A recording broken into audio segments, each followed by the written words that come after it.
Det blir så här dumt när de säger det till en själv. Alltså, det blir bara så här, liksom kork. Det blir så här, är du blind eller? Ja.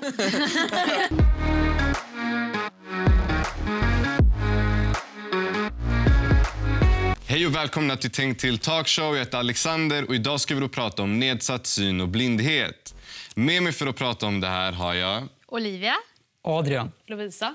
Och Emil. Välkomna. Tack. Tack så mycket. Tackar. Jag tänkte dra några påståenden som vi kan diskutera. Om ni håller med påståendet så ska ni lyfta upp pingisracket och säga ja. Om ni inte håller med så gör ni ingenting. Sen kommer ni få förklara hur ni menar. Är alla med? Ja. Yes. Underbart. Mitt första påstående är: det finns inga fördomar om blinda. 3, 2, 1, kör. Och då är det ingen som håller med. Nej. Nej, men berätta, hur tänker ni? Alltså man hade ju önskat det liksom, men det finns ju väldigt många fördomar om blinda. Typ så här, att man inte kan vissa saker, typ att man behöver extra mycket tydliga förklaringar. Typ att man nästan behandlas som ett litet barn. Alltså det är väldigt så här, övertydligt förklarat för att man tror att folk inte förstår. Att man inte vet så här, basic grejer. Typ så här, ja, men typ, har du sett på Melodifestivalen? Har jag fått en fråga en gång. Så här, eller, vet du vad det är? Så har jag typ fått frågan om en gång. Och jag bara, ja. Okej, men håller ni andra med om Lovisa? Ja, faktiskt. verkligen. Ja, men och en del också tar bara för sig. Men att man står still och väntar på någon kompis så kan folk bara komma fram och rycka tag i en och ska hjälpa en iväg till något helt annat ställe. Och bara säga, ja, men säg väl till om man behöver hjälp. Hur reagerar du då? Jag blir väldigt irriterad. Jag har väl inte varit med om det så ofta ändå. Skönt. Jag har varit med om det en hel del faktiskt. Speciellt när jag så här, skulle byta buss. Då skulle jag liksom bara så här, ner och hitta till trappan på ett ställe. Så kommer det alltid fram någon.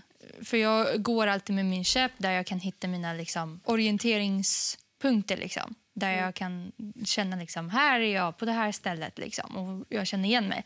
Och då så kommer det alltid fram någon och bara så här, ska du ner till trappan liksom? Och jag bara, men så här. Och det händer nästan varje gång. Och alltså jag blir lite halvt irriterad, men jag visar liksom inte på det. Men jag blir så här, nej tack, det är bra. Så här. Men det blir, efter ett tag så blir det lite så här. Ja, men exakt, alltså jag tycker typ så här, det är en sak om någon frågar så här, men behöver du hjälp eller så här, för att man undrar. Men om någon bara tar tag i den, då är det så här bara, men va? Ska du kidnappa eller så här, vad händer? På min förra skola till exempel, jag gick i låg- och mellanstadiet, då kunde det ibland vara så att jag blev liksom inknuffad i hissen för att de kanske inte trodde att jag inte kunde gå in där själv. Och det är lite så här, jag har gått där i liksom flera år. Och visst, jag kan gå, det är mina ögon det är fel på, inte mina ben. Ja. Så det är lite så här, som Lovisa sa, just det här med att någon bara rycker tag i en. Det är man inte beredd, det är man liksom inte beredd på. Det enda som har fått göra det hela mitt liv, det var typ min bästa kompis i högstadiet. För han kunde så här, det var typ på rasten, då kunde han bara ta tag i mig, så gick vi iväg. Han sa ingenting, han bara ta tag i mig. Kul. Men han var skön. Nej, och det dumma ibland är, till exempel på idrottslektionerna, då jag får ju liksom så här basic frågor om till exempel, har du spelat fotboll någon gång till exempel? Ja, men det har man väl alltid gjort. Så helt självklara frågor. Ja, så här självklart. Så här. En annan sak som man är med om kanske ganska ofta, det är just att man vågar inte säga vi ses imorgon eller så här, eller liksom så här, eller liksom så här, ska Har du du sett på TV? Har du sett såg du på konserten igår liksom så här. Ja, men alltså man kan ju lyssna också, man behöver inte se på TV. Nej, alltså, till exempel, jag säger alltid att jag ser på TV. Jag säger inte att jag hör på film. Nej. Det är jättekonstigt.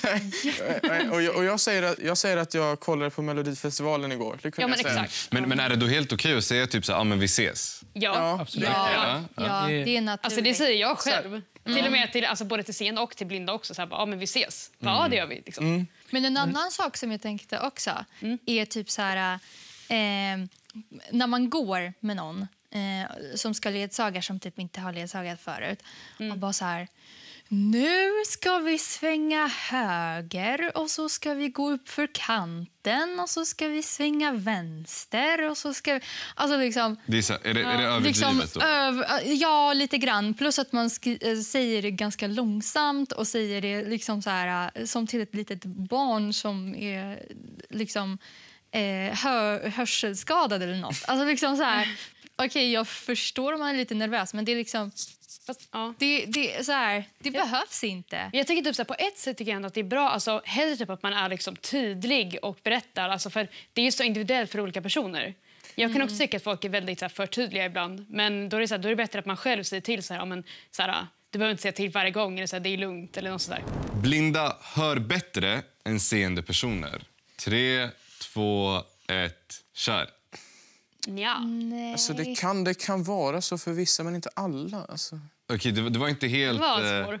Det var en svår fråga. Jag är ingen forskare, det är så svårt att säga liksom, för jag vet ju Men jag inte. har hört någonting om att sinnen blir bättre, men det är inte helt säkert. Men jag känner jättemånga blinda som håller på med musik just, så då kan det ju vara just det kanske. Men är det bara en fördom då kanske? Alltså grejen är att det kan ju också bara vara så att man tänker så för att synen inte finns. Och då tänker man, ja, men jag tror att hörseln är det näst viktigaste sinnet om synen finns, tror jag. Liksom någonting som man tänker att det är mer logiskt så. Men man vet ju inte. Liksom.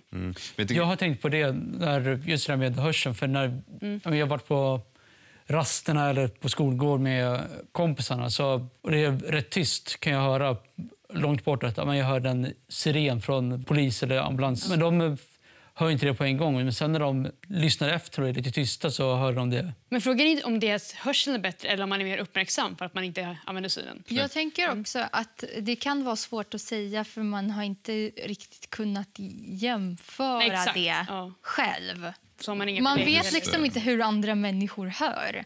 Nej, exakt. Nej. Men det kan också vara så här att när det är tyst i ett klassrum. Jag kommer ihåg när jag gick in och så sa jag någonting ganska högt till min resurs. Då satt de in och skrev prov. Jag kom sent. Då satt de in och skrev prov. Och det var så tyst i klassrummet så jag trodde att jag var ensam i hela rummet. Gud vad läskigt. Så där kan det ibland vara när man inte ser. Ser man inte de andra då kan tystnad betyda att man är ensam i rummet. Och då är nästa påstående: man får bara kalla sig blind om man inte ser någonting alls. Ja. Okej, det var nästan alla förutom Lovisa. Ja, jag tycker det beror på lite. Vad beror det på? Berätta. Ja, men typ så här, jag tycker det är typ så här, lite upp till var och en. Så här, och som någon definieras typ så här, som alltså blind, för att det är enklare att säga blind än typ så här, typ som jag ser lite grann. Men jag har ju typ ändå diagnosen blindhet. Ibland så säger jag så här, till folk som typ folk kanske inte känner sig bara så jag är nästan blind, typ, jag är typ blind. Men det är så här. Sen så tycker jag kanske personligen att det är enklare att säga synskadad. För att jag är synskadad och inte helt blind. Så det är lite missvisande. Men jag tycker liksom inte att det är fel om någon skulle säga att den är blind fast den ser typ lite grann. Håller väl med dig lite där. Nu, mitt ena öga där ser jag knappt någonting alls. Ibland kan vi säga att jag är blind på det för jag ser väl ingenting. Jag använder inte det knappt. För en som är i samma värld som jag själv. För oss kan jag säga till att jag ser så många procent och vi förstår. Adrian, vad brukar du kalla dig själv då? Jag kallar mig synskadad för jag har ju synen kvar och kan ju gå och liksom ta mig runt själv. Så att jag kallar mig synskadad, jag kan inte kalla mig blind riktigt. Men jag kallar mig typ också egentligen för synskadad, men dock, där kan jag kalla mig blind. Så att det... Hur mycket ser ni? Jag ser på mitt vänstra öga 10%. Och vad innebär de 10%? Men jag kan se personer och konturer. Okay. Men när det kommer till små detaljnivåer och detaljer i saker och små ansiktsuttryck så är det svårt att läsa av att nu är personen ironisk eller har liksom visar att jag bara skojar. Hur är det för det andra då? Jag ser ju mindre än 1% på båda ögonen. Så det är därför jag nästan är blind. Liksom. Men jag ser ändå lite grann. Så jag kan fortfarande se. Jag såg också lite bättre när jag var mindre, en liten side note. Men sen fick jag gråstarr på ena ögat så jag var tvungen att operera det. Så nu ser jag ännu sämre. Men jag har aldrig sett helt bra. Jag kan se saker och jag kan se liksom färger och så. Men jag ser väldigt suddigt och inte på så långt håll. Typ. Hur är det för dig, Olivia? Jag ser bara ljus och mörker. Och inte så mycket annat. Men kallar du dig blind då? Ja, det gör jag. Emil, vad säger du? Alltså, jag är ju helt blind. Alltså, inte ens ljus eller mörker. Kolsvart kan man inte säga att det är, för jag vet ju inte vad kolsvart är. Jag ser ju inte den färgen kolsvart. Jag skulle ju kalla mig blind. Det är ju inget annat som liksom funkar. Det känns lite konstigt annars. Men vi kör på nästa påstående. Och det lyder så här. Jag tycker det är jobbigt när folk frågar om min synskada. Nej, absolut inte. Nej, jag tycker i de flesta fall inte. Men jag tycker det är jättebra att folk frågar. När kan det kännas jobbigt, Emil? Alltså det beror ju på hur de frågar. Alltså, det är ju roligt att de frågar, men det får inte sticka ut från det sociala. Det får inte sticka ut från de andra. Vad skulle du säga är ett bra sätt att fråga? Det skulle vara typ hur mycket ser du? Kan du skriva på vanligt tangentbord i alla fall? Ja, typ sådana här praktiska frågor. Så normala frågor. Ja, rätt så normala. Men kanske, jag har också varit med om så här konstiga frågor. Typ så här, ser du svart då? Eller så kan det vara så här, hur drömmer man om man inte ser? Alltså, okay. det är jobbiga frågor, det är så här konstiga. Jag tror det är jättesvårt för folk att fatta också. En som väldigt rak och slag i ansiktsfrågor, det är den här som man får av kompisar. Men är du blind eller? Det blir så här dumt när de säger det. Alltså, det blir bara så här, liksom kork. Det blir så här, är du blind eller? Ja. Jag tycker det är så här, visste du inte det eller va? Ja, jag är så blind som jag kan vara. Ja. Men du tycker alltså inte det är jobbigt när folk frågar? Nej, alltså jag tycker ingen fråga är jobbig. Jag tycker att min blindhet är min livsstil. Och då vill jag visa på att hej, tjena brorsan, det är faktiskt coolt att vara blind. Så kom och fråga. Alltså liksom, kom och lär dig. Jag kan berätta vad som helst, oavsett hur korkat det verkar vara. Liksom. Så kan jag, liksom, tycker jag det är kul om folk faktiskt frågar. Jag tycker inte att någon fråga direkt är jobbig. Utan jag tycker att jag uppmuntrar bara folk till att fråga för att alltså, det finns så mycket okunskap också. Kom en gång, jag tror jag typ gick i 7:an och så typ gick jag så typ träffade jag någon i 4:an i korridoren. Så bara frågade hon typ så här, hur mycket ser du egentligen? Så här, okej, hur blir du blind? Hon bara så här frågade massa frågor och jag tyckte det var jätte så här modigt av den personen att bara börja fråga frågor. Så ställ mer frågor liksom. Exakt. Men ställ bra frågor. Våga ställa frågor och var inte rädd. Exakt, det värsta är bara att man säger att jag vill inte svara på den och sen liksom bara okej. Men då är det bara fråga en annat eller bara fråga En annan sak som jag tycker är jobbig är till exempel det kunde hända när jag gick på grundskolan ganska mycket. Är att det kunde komma små barn, typ förskolebarn eller barn i liksom, lågstadiet och komma och ställa en massa frågor. Och de kunde komma med liksom, hel grupp och bara, så här, hela gruppen, typ 20-30 barn ställde sig och bara, så här, hur blev du blind? Hur mycket ser du? Vad är blindhet? Alltså liksom så här, och en massa sådana. Och jag tyckte det var så härligt. Ja, men de var gulliga då? Ja, precis. Men sen när läraren kom och bara så här, nej, ni ska inte göra så här. Ni ska inte liksom... Det är då det blir jobbigt. Och inte liksom... Det är inte barnen som är jobbiga, utan då är det den här läraren som är jobbig. Som vuxna, liksom, den här vuxna personen. Varför folk inte också vågar fråga tror jag lite har att göra med att, så här, att man liksom lär sig det som barn. Jag kommer en gång typ, när jag var på en restaurang. Då så var det typ någon liten barn som frågade så här, en massa frågor så här, hur blev du blind? Oj, ser du ingenting? Typ så här. Eller först frågade typ så här, ser hon ingenting? Och då så svarade jag på frågan och då började barnet fråga mig frågor. Så här på en gång. Och det var jättebra att man frågar mig och inte någon annan. Liksom, frågar om personen. Liksom, jag är här. Men sen så kom mamma och bara, nej men gud, förlåt för mitt barn. Och då är det så här, då sa jag bara, nej det är helt lugnt. Det är jättebra att de frågar. Det är liksom det som är grejen. Att folk skäms för att ens barn frågar och så. Och då blir det att barnen frågar inte. För då lär de sig att det här var fel. Så ska vi inte göra. Det verkar vara som vuxna också kan ta lite lärdom här. Ja, exakt. Ja, verkligen. Lär era barn, så här, uppmuntra barn om de frågar. Eller så här, att det är okej att fråga. Jag kan inte tänka mig att dejta en seende person. Nej. Ingen höll med. Berätta varför. Jag tycker inte det är någon så här hinder. Alltså det är så här, jag bryr mig inte om personen liksom ser eller inte. Utan det är mer så här kemin om man passar tillsammans och liksom, om personligheterna klickar. Om man klickar och sådär. Det är liksom inte ögonen som jag blir förälskad i och gör att som jag vill leva tillsammans med. Det är ju det som är det inre jag vill fångas utav och vill vara tillsammans med. Men exakt. Jag vill inte tillsammans liksom bara för att men det där den ser jättebra eller den är blind så då passar vi för att vi är lika. Men exakt, man kan ju typ man kan kanske komplettera varandra också på ett sätt så här. Ja, men jag ser inte, du ser, då kan vi så här komplettera varandra i det jag kan och det inte du kan liksom. Det för mig faktiskt in på en tittarfråga. Och den lyder så här: hur ser ni på utseende? Är det viktigt? Om inte, vad är det som gör att ni tycker någon är attraktiv? För mig spelar inte andras utseende ut så mycket. Men mitt egna utseende spelar roll. Jag känner mig mest bekväm om jag vet att det är liksom helt och rent och fint och sådär. Då känner jag mig mer säker i mig själv och liksom bara så här, nu kan jag ut och göra vad som helst här i världen för att det liksom känns bra på något sätt. Medan som jag känner att någonting inte riktigt med just mitt egna utseende, då håller jag mig mer tillbaka. Jag har redan liksom märkt det själv, att jag håller mig mer tillbaka om jag känner att någonting inte riktigt är helt 100 med mitt egna utseende. Hur jag själv klär mig, då känns det mer som att det är mer tillåtet att andra bestämmer hur jag ska se ut. Det blir som att lära sig ett språk. Lite så här, att de färgerna passar men de passar inte. Man är lite mer tillåten till att andra bestämmer lite, känns det som. Jag vet inte om det står typ New York eller typ Zlatan Ibrahimovic på tröjan. Jag bryr mig om den är varm eller hur den passar till vädret. Ja. Alltså för mig är det mer så här, personligheten och liksom själva personligheten och hur man klickar som människor också. Man känner att personen har något gemensamt. Det kan typ vara, men jag tycker om killar som sjunger väldigt bra till exempel. Det är attraktivt och sen typ så här, men det är väldigt mycket så här personlighet och grejer och sånt och liksom, det inre liksom. Men jag tänker vi går vidare på nästa påstående. Ja. Och den lyder så här: det är inga problem att hålla på med sport som synskadad. Ja.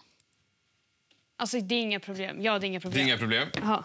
Vänta, var det jag där? Ja. Alla är med. Okay. Alla håller med. Alla håller på. Vad tänker ni? Jag spelar golf. Det är inga problem. Istället för att veta liksom, och se att bollen är där nere så är det mer en känsla av... Jag vet hur långt ifrån jag ska stå till bollen, hur långt bak jag ska dra svingen för att sen få en bra träff så att bollen åker framåt. Exakt. Alltså, håller ni andra också på med någon sport? Ja. Nej, inte jag, men det finns ju typ sporter som är verkligen så anpassade för att man inte ska se. Alltså som är anpassade för synskadade. Ja. Typ så här showdown finns det en sport som heter. Ja, showdown, det håller jag på med. Det är som vad ska man säga, ett spel som är som en blandning mellan bordtennis och airhockey. Och då går man ju helt på hörseln då, bollen låter. Och ser man något så har man ögonbindel. Och ser man något så har man ju ögonbindel. Så att man inte ska fuska sig till det. Men andra sporter på idrott som typ fotboll och basket så där, det blir ju en stor förlust. Men det som är speciellt med synskador det är att vi har våra egna sport som är anpassade för de som inte ser. Coolt. Ja. Så på ett sätt är man ju unik, positivt unik. Så finns det ju även det finns synskadade som i andra sporter också. Typ judo till exempel är ganska vanligt. Det är skitkul. Och du har en jättecool sport. Härligt. Vad håller du på för sport? Eller vi båda? Ja, båda två. Fäktning. Alla har en ögonbindel på sig. Och sen så har man lite taktiker för att man ska kunna hitta varandra. Men vad är det man lyssnar efter? Man lyssnar efter fotstegen. Fotstegen, jag tänkte nog det. Ja, precis. Och sen så letar man efter motståndarens värja. Då går vi direkt in på den här och den lyder: tillgängligheten för blinda och synnedsatta är bra i Sverige. Ja. Relativt. Alla var ändå enade om en nja där. Ja. Okej, men berätta varför. Nej, men alltså det är väl så här, det beror klart på, alltså i andra länder är det ju ännu sämre. Sen typ i USA är det ju bättre. Så det är så här, det finns ändå ganska mycket som vi kan ta del av. Liksom, vi kan ändå skriva med så här punktdisplay heter det, så man kan läsa liksom på en liten grej som man har framför datorn. Och sen så finns det, det finns ju ändå talsynteser i mobiler. Det finns liksom talsynteser då i datorerna. Det finns liksom, vi kan läsa punktskrift, vi kan skriva ut papper. Så det finns ju ändå ganska mycket, det kommer ganska långt. Men det finns ju såklart mycket kvar också. Det är liksom, det kan skilja sig lite också från olika delar av landet, vilket absolut inte borde göra. Så det är så här, det kan fortfarande liksom förbättras. Ja, för det som jag tänker just då, som jag märker, det är utrop på bussar till exempel och hållplatser. När man ska trycka på den här lilla dosan som berättar bussutropet.